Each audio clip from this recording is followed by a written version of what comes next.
The night wind howled across the Connecticut coast, cold enough to cut through Evelyn's heavy jacket as she stood on the deck of their small research boat.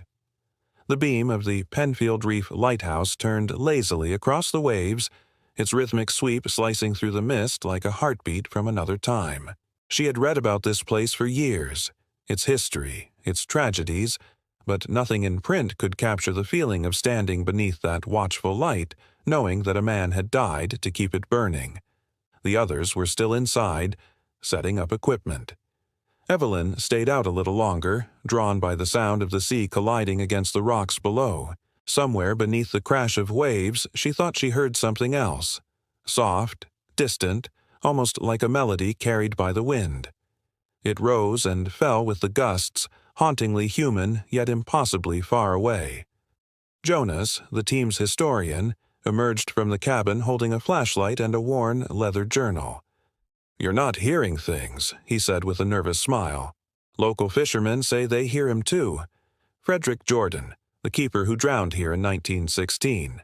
They say he sings on stormy nights, calling for help that never comes." He opened the journal, its pages yellowed and warped by salt air. Jordan was one of the last keepers stationed here before automation. He was supposed to go ashore for Christmas but insisted on staying one more night to tend the light.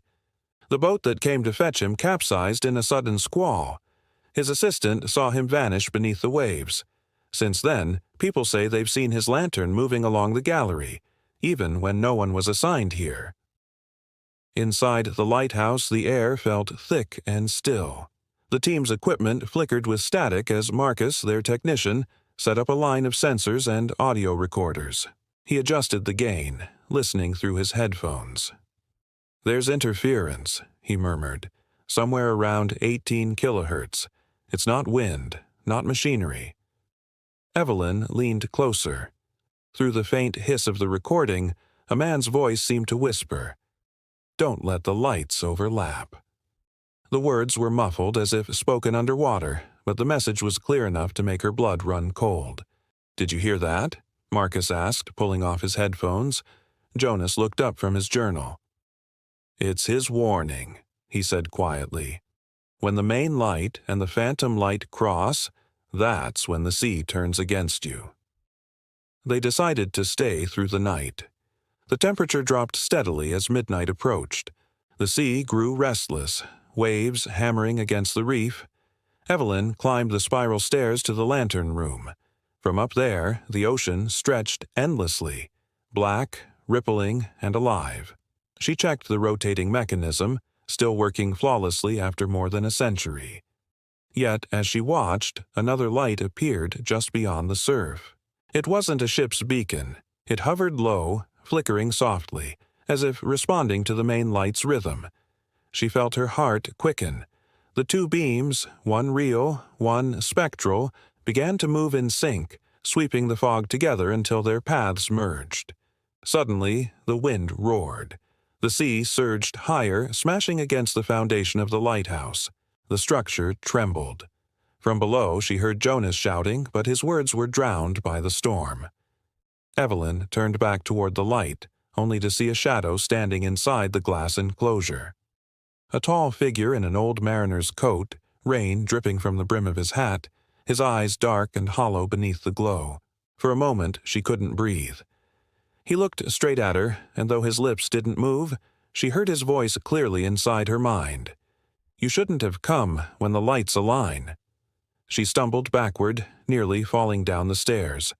When Jonas reached her, the figure was gone. Only a wet trail led to the edge of the room, where seawater pooled beneath the mechanism. Marcus's voice crackled over the radio. The readings just spiked. Both frequencies converged. The sensors picked up a temperature drop of 10 degrees in seconds. Evelyn's pulse raced. "It's him," she whispered. "He's trying to warn us." Then the radio went dead. The entire tower plunged into darkness as the main lamp sputtered out. Outside, the storm intensified, waves hammering like fists against the walls. Evelyn grabbed a lantern and pushed open the door to the gallery. The wind nearly tore it from her hand. Out over the reef, she saw it again. The second light, floating above the water. It wasn't steady, it swayed like someone carrying it through the surf. She called out, her voice barely audible above the wind. "Frederick!" For a heartbeat, the light turned toward her, flickered once, and vanished. By dawn, the storm had passed. The sea lay eerily calm, as if nothing had happened. But when they reviewed the recordings, they found one final transmission. Marcus's voice calling for Evelyn, then static, followed by a faint whisper layered beneath it. "The light isn't for you." Jonas replayed it again and again, his expression grim. "He's not haunting this place," he said finally. "He's guarding it. The second light isn't a ghost. It's a warning, a barrier between our world and something beyond." Evelyn stood by the window watching the sun rise over the calm gray sea. The lighthouse beam swept across the water once more, steady and bright. For just a second, she thought she saw another glimmer beside it, a flicker of pale light moving in perfect harmony before fading into the dawn mist. She whispered softly, "Rest now, Keeper Jordan." But deep inside, she wondered if he ever could. The sea around the Flannan Isles was never truly still. Even on calm days, the water swirled with a restless rhythm, as if something deep beneath the waves refused to sleep.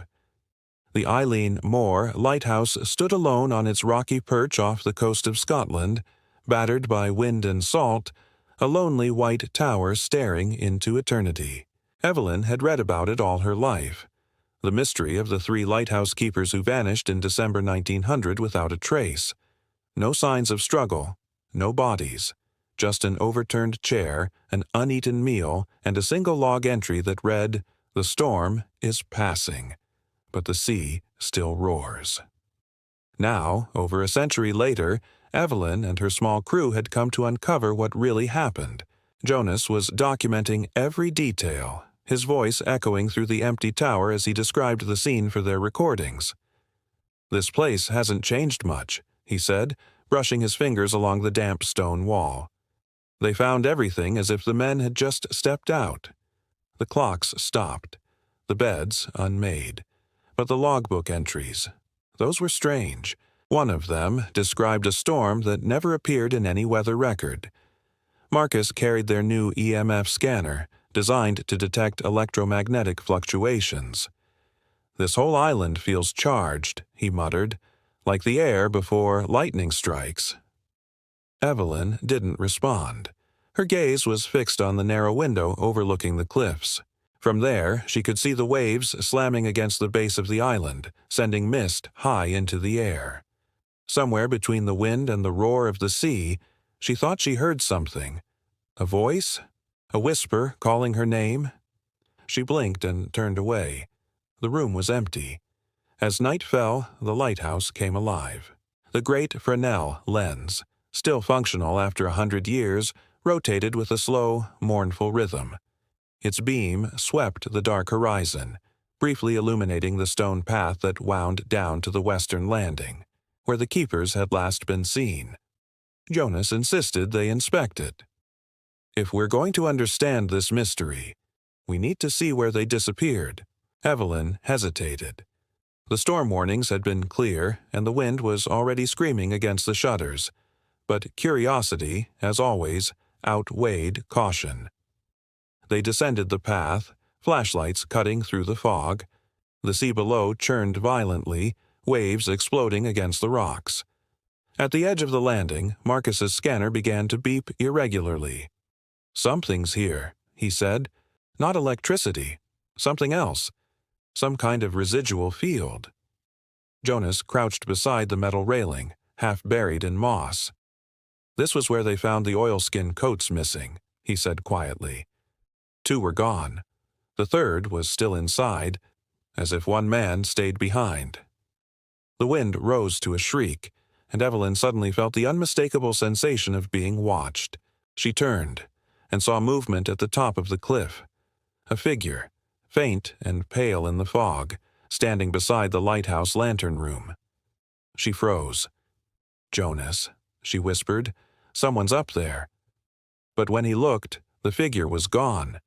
Back inside, the air had changed. The warmth from their lanterns seemed to dim, swallowed by the heavy silence. Marcus replayed the audio he had recorded outside. At first, it was only the sound of waves and wind. But then came something else. A low hum, rising and falling in rhythm, followed by a man's voice speaking Gaelic. Jonas's face went pale. "It's one of the keepers," he said. "He's reciting a prayer. Bless this light, for it guards the living and the dead." Evelyn leaned closer to the speaker. The voice was steady at first, then fractured, filled with static and overlapping echoes, as if several voices were speaking the same words in different times. Then came the sound of a door slamming, a chair scraping, and finally 3 sharp knocks. The audio cut out. "Did you hear that?" Marcus said. 3 knocks, the number of men who vanished. They stayed awake through the storm, the beam of the lighthouse their only anchor in the darkness. Around 3 a.m., Evelyn climbed the stairs to the lantern room, driven by something she couldn't name. The air grew colder with each step. At the top, the glass panes rattled under the wind, but the light turned steadily, its glow sweeping across the sea. For a moment, she saw something impossible. 3 shadows standing outside on the gallery, facing the storm, their outlines flickering in the beam. Their faces were obscured by rain and mist, but she could feel their presence, the weight of longing, of duty unfinished. One of the figures raised a hand, pressing it against the glass. Evelyn stepped closer. The air inside the room crystallized, her breath turning white. Then she heard the whisper, clear, desperate, ancient, "Keep the light burning, or it will take you too." She stumbled back, her heart pounding. The shadows faded, swallowed by the rotating light. When Jonas and Marcus rushed in moments later, they found her pale and trembling. "They were here," she gasped. "All 3 of them." Marcus checked his readings. Every sensor just spiked. It's like something tried to manifest. Jonas glanced toward the window where faint handprints, 3 of them, fogged the glass. None matched their size. By dawn, the storm had vanished, leaving the island shrouded in soft, gray calm. They packed their gear in silence. As the boat pulled away from Island Moor, Evelyn looked back at the lighthouse. The morning sun broke through the clouds, and for a fleeting instant she saw 3 figures standing on the gallery once more. Then the light turned, and they were gone.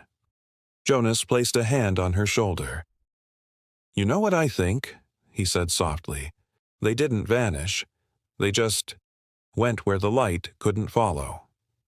Evelyn nodded slowly, eyes fixed on the horizon. The sea seemed peaceful again, but deep down she knew the truth. The keepers of Island Moor were still watching, forever bound to the storm that took them. The fog rolled in thick and silent over the coast of Maine, swallowing the last traces of daylight. From their small boat, Evelyn could barely make out the silhouette of Seguin Island rising from the gray water like a memory refusing to fade. The lighthouse loomed above the cliffs, its beam slicing through the mist in slow, solemn arcs. She had read the stories. Everyone had. The keeper who went mad, the murdered wife, the ghostly piano music that played on stormy nights when the sea pounded the shore. But being here, watching that solitary tower appear and vanish in the fog, felt like stepping into the heart of a nightmare that refused to die. They landed on the rocky shore at dusk. The air smelled of salt and decay, and the cries of distant seabirds echoed like laments. Jonas adjusted his recorder, narrating as they climbed the steep trail toward the lighthouse. "Built in 1795, he said, breathless. "The oldest in Maine. According to local records, the second keeper went insane during a harsh winter. His wife tried to calm him by playing piano every night. He destroyed the instrument, and her, before ending his own life. Since then, people claim to hear her piano echoing through the fog." Marcus, lugging their electromagnetic scanner, gave a skeptical laugh. "Or maybe sound just travels weird out here. Fog and cliffs make great amplifiers." But even as he spoke, the faintest sound drifted through the air, Soft, halting notes like a lullaby played from a distance. They all froze. The tune was fragile, deliberate, echoing from somewhere higher up the hill. "Tell me that's a coincidence," Evelyn whispered. No one answered. Inside the lighthouse, the temperature dropped sharply.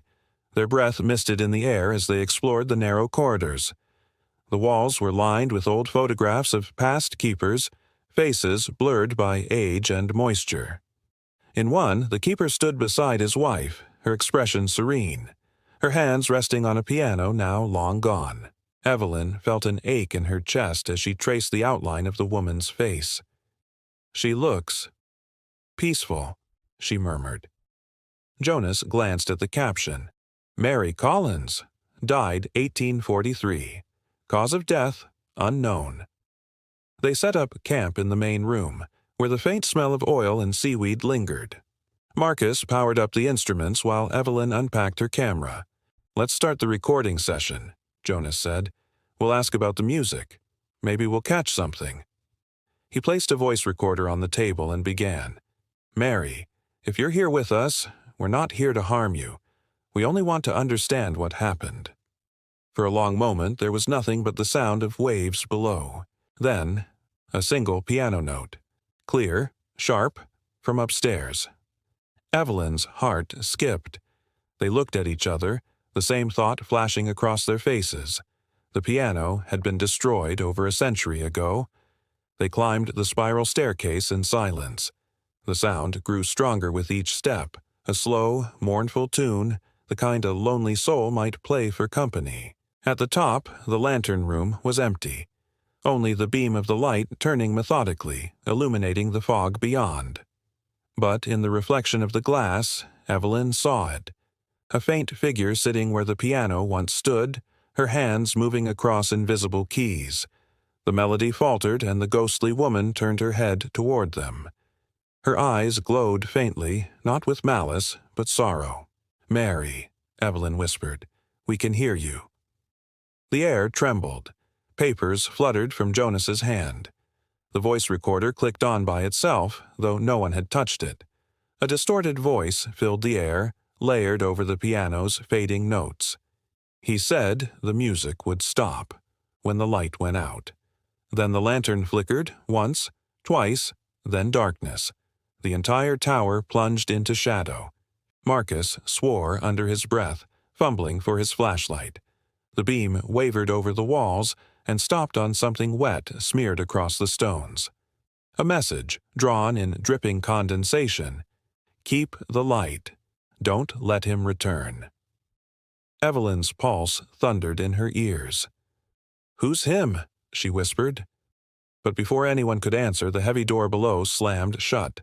The staircase groaned under unseen footsteps. Something was coming up. Jonas aimed his flashlight down the stairwell, catching glimpses of a figure ascending.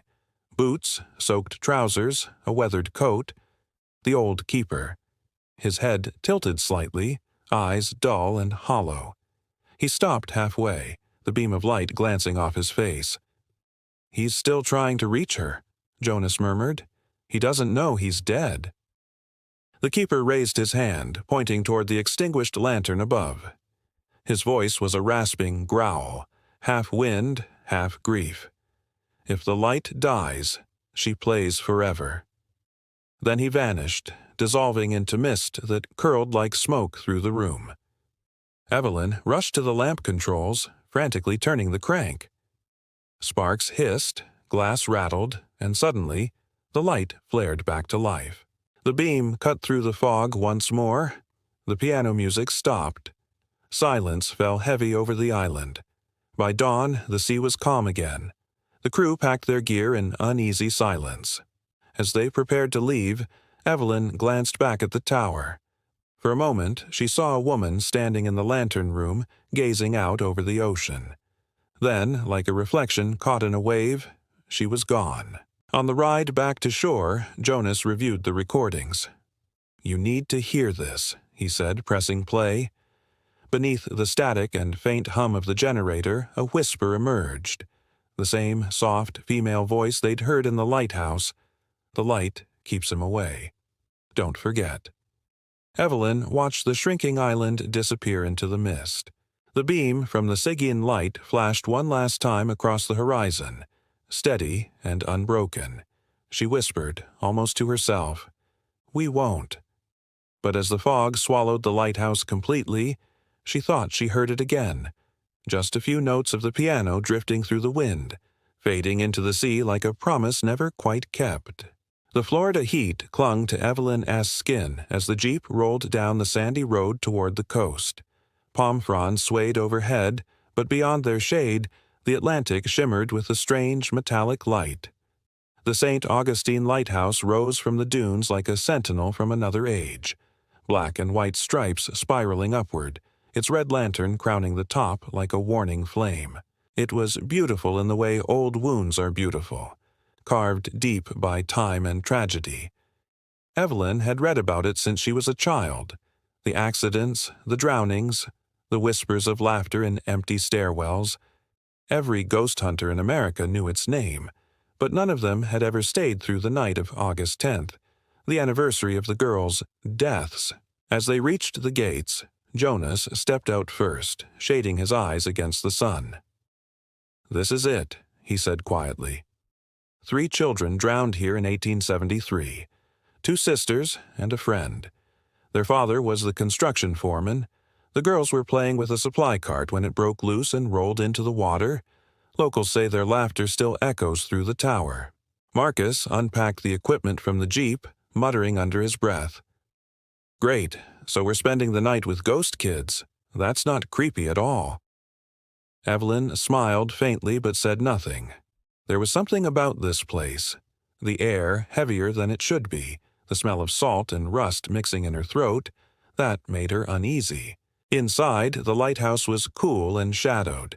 The iron staircase wound upward in endless circles, 219 steps in all. Their footsteps echoed like whispers as they climbed, each sound swallowed by the walls. Near the 3rd landing, Evelyn stopped.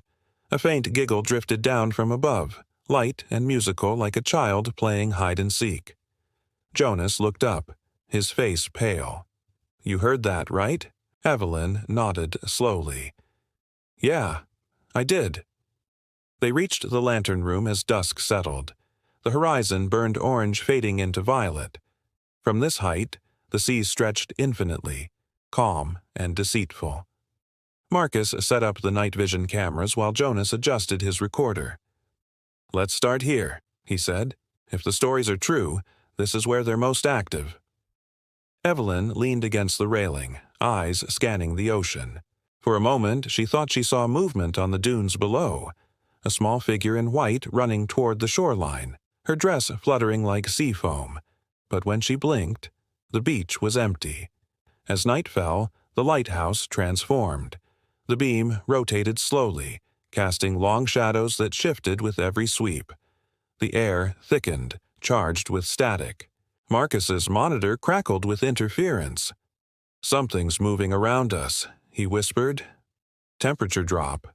5 degrees in less than a minute. Then, faintly, from somewhere down the stairs came the sound of children's laughter. It echoed up through the tower, playful and eerie until it filled the space entirely. Evelyn gripped the railing. "Hello," she called out. The laughter stopped. Silence pressed in. Then a small voice, distant but clear.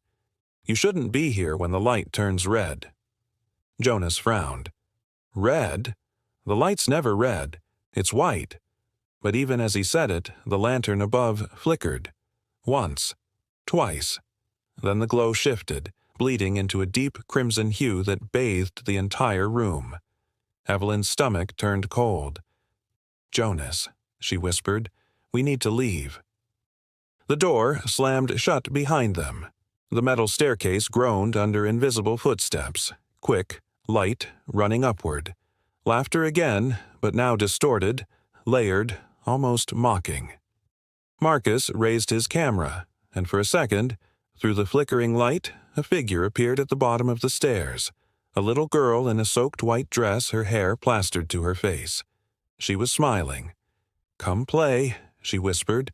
Then she began to climb, one step at a time. The temperature plummeted. Frost crawled along the iron railing. Jonas backed away, recorder shaking in his hand. "We mean no harm," he stammered. "We just want to understand." The girl stopped halfway, tilting her head. Her eyes, hollow and glassy, reflected the red light like twin embers. "He's still down there," she whispered. "He never left." Before they could ask who she meant, a sound erupted from below, a metallic screech like a chain being dragged across the floor. The entire tower shuddered. The girl screamed, covering her ears, then vanished into mist. Evelyn stumbled, gripping the railing to steady herself. "We have to get out," she shouted. They raced down the spiral stairs, the echoes of their footsteps chased by that same dragging sound, growing louder with every turn. At the base of the tower, the air smelled of salt and iron. The door was wide open now, swinging in the wind. Outside, the sand shifted, as if something massive moved beneath it. Marcus pointed toward the old well near the keeper's house. "It's coming from there," he yelled. Evelyn approached cautiously.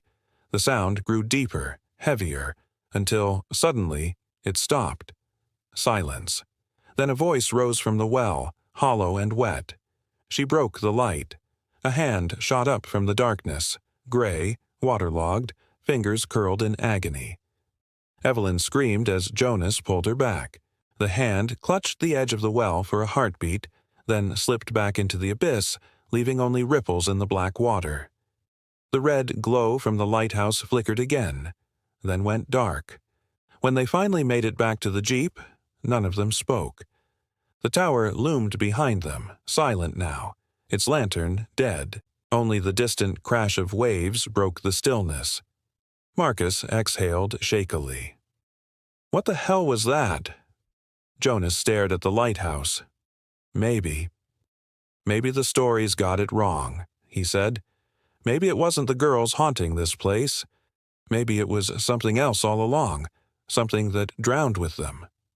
The drive back to town was quiet, but as they crossed the bridge to the mainland, Evelyn glanced in the side mirror. The lighthouse, miles behind them, flared to life once more, its beam burning blood red for a single rotation before fading to white. She didn't tell the others, but in that brief flash she swore she saw 3 small figures standing on the gallery, holding hands, staring out toward the sea. And behind them, in the red glow, the faint outline of a tall shadow reaching for the light. The Oregon coast was a place of constant motion. Waves that never stopped crashing, winds that never stopped howling, fog that rolled in like a living thing. Even from miles away, Tillamook Rock Lighthouse looked like it was clinging to life. Locals called it Terrible Tilly, a tower of stone and sorrow perched on a lone sea rock forever battered by the Pacific. Evelyn stood at the cliff's edge, staring at it through her binoculars. The lighthouse seemed to breathe, disappearing in the mist and reappearing with each gust of wind. "No wonder they built it out there," Jonas said behind her, voice low. "Far enough that no one could hear the screams." She lowered the binoculars. "You think the stories are true?" Jonas adjusted his recorder. "Depends which one. The man who drowned before it opened? The keeper who went mad after a month? Or the last one, who swore he'd never abandon his post, even in death?" Marcus laughed softly but without humor. "Great, haunted by a workaholic." He checked the boat's coordinates on his GPS. "We can only approach at low tide. If we miss that window, the current will tear us apart." The sea spray stung their faces as they made the rough crossing. Every swell felt like it would crush them against the black rock. When they finally reached the landing platform, Evelyn felt the vibration of the waves through the soles of her boots. The lighthouse towered above them. Its walls cracked, windows shattered, the heavy bronze door half-rusted shut. A single gull cried overhead, its call echoing through the mist like a warning.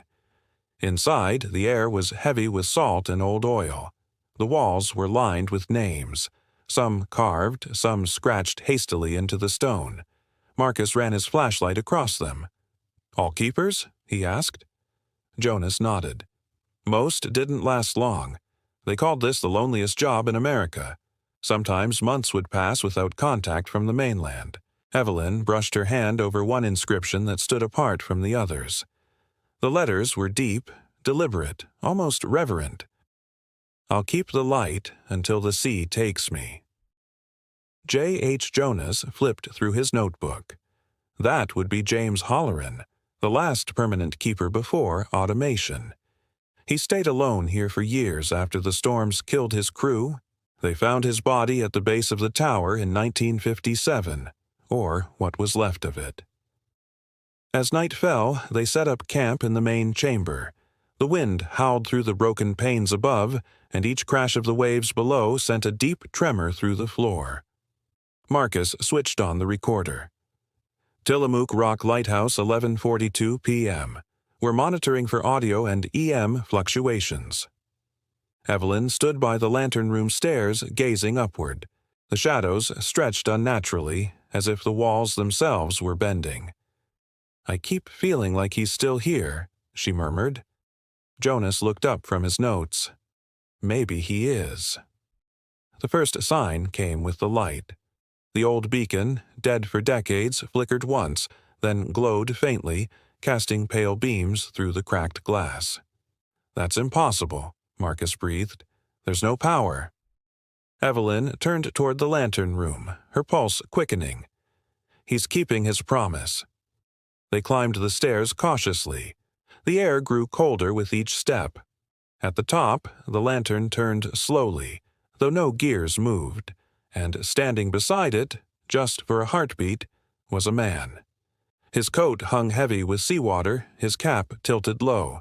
His back was to them, one hand resting gently on the mechanism.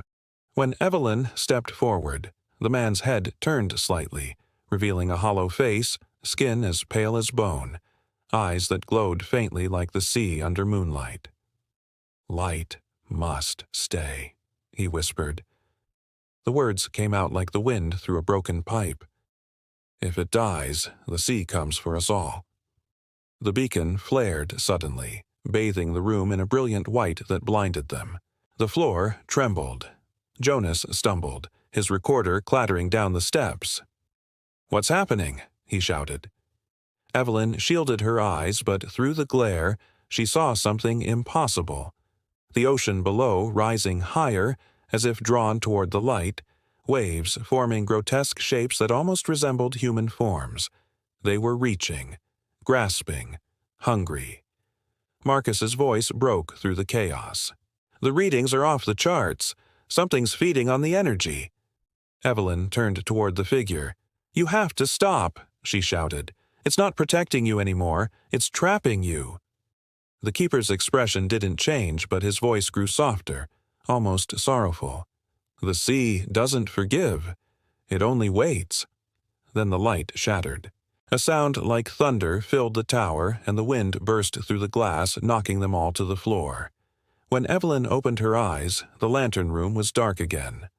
Only the faint sound of dripping water remained. They made their way down the stairs, shaken, half blinded. But when they reached the base, they froze. The inscription on the wall, the one that bore the keeper's promise, was wet, the grooves filled with seawater that shimmered faintly in the dim light. Jonas crouched, running his fingers over it.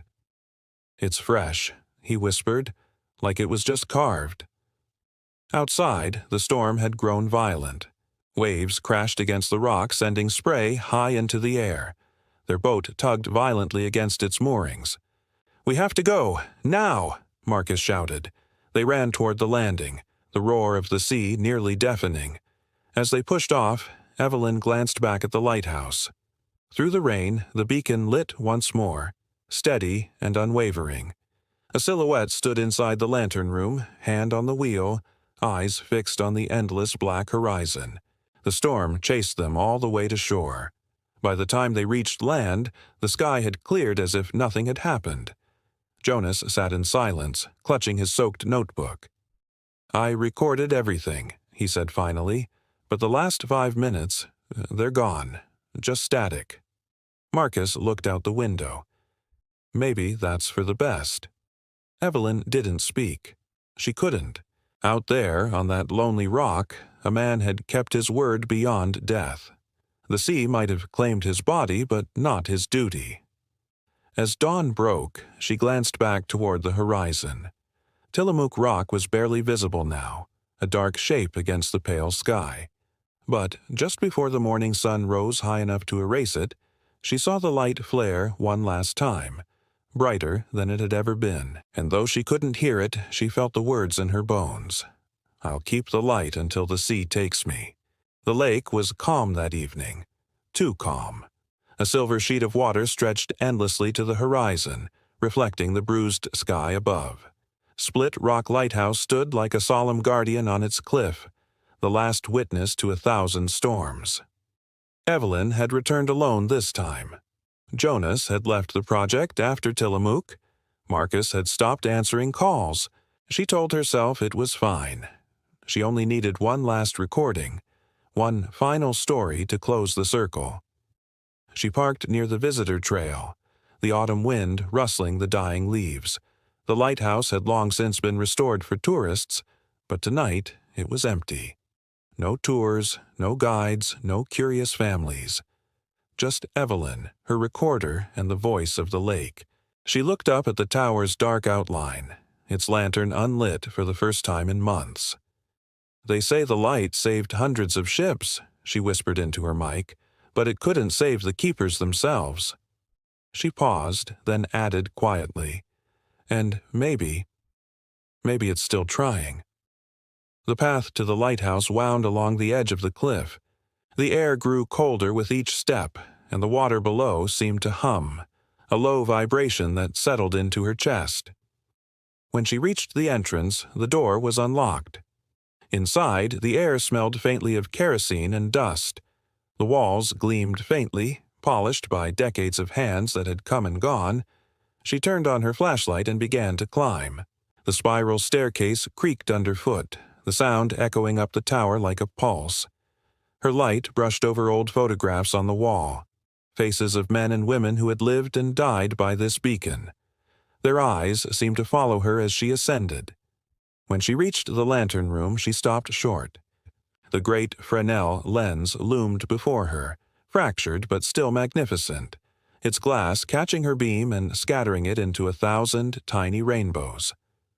The last keeper's journal sat open on the metal desk beside it. She hadn't noticed it before. It was old, the leather cracked, the ink faded. On the final page, written in a trembling hand, were 5 words: "The lake remembers the light." A shiver ran down her spine. She switched off her flashlight. The darkness was immediate, absolute. Then, just for a moment, the lantern flared. Not fully, but enough to cast a faint golden halo across the walls. Evelyn's breath caught. "Who's there?" she called. The reflection in the glass answered her. It wasn't her own. A man stood on the other side, thin, gaunt, wearing the coat of an old keeper. His eyes glowed faintly like the reflection of lightning on water. "You came to finish it," he said softly. Evelyn stepped back. "Finish what?" "The chain," he murmured. "6 lights, 6 souls. You've opened them all." She shook her head. "I just documented them. That's all." He smiled, but it wasn't kind. "Every story you told, every place you visited, it woke something. The sea listens. The lakes do too. Now they're all watching." The light flared again, brighter this time, until the whole room blazed like the sun. Evelyn shielded her eyes. Through the glare she saw faces, dozens of them, keepers from every lighthouse she had visited: St. Augustine, Minot's Ledge, Seguin, Hexeta Head, Tillamook Rock. They surrounded her, silent and solemn. "What do you want from me?" she whispered. The man stepped forward. "Remember us. Tell the world what waits beyond the light, because when the last story is told, the darkness will come for what it's owed." The room shuddered. Outside, the lake erupted, waves smashing against the cliffs. The beacon burst to life, spinning violently, flooding the storm with golden light. Evelyn gripped the railing as the wind roared. "You're warning me," she cried. "But of what?" The man's voice rose above the chaos, echoing in every direction. "The sea doesn't take, it trades. Every light demands a life." A deafening crack split the air. The lantern shattered. Evelyn fell to her knees, covering her face. When she opened her eyes, the tower was silent again. The lake below lay perfectly still. She staggered outside, her recorder still in her hand. The red light blinked steadily. It had captured everything. As dawn broke, she stood at the edge of the cliff, breathing hard, staring at the horizon. For a moment, just before the sun rose, she thought she saw all 6 beacons flicker across the water, one after another, as if calling to each other across time. Then they vanished. Evelyn turned off the recorder. "That's it," she whispered. "The last light." She didn't know if anyone would believe her, but that didn't matter anymore. The story was told. And somewhere beneath the waves, the watchers stirred. When the documentary aired months later, viewers across the country saw strange things in the footage. Shapes moving behind the glass, whispers caught between words, flashes of light beneath the water. Some said it was a trick of editing.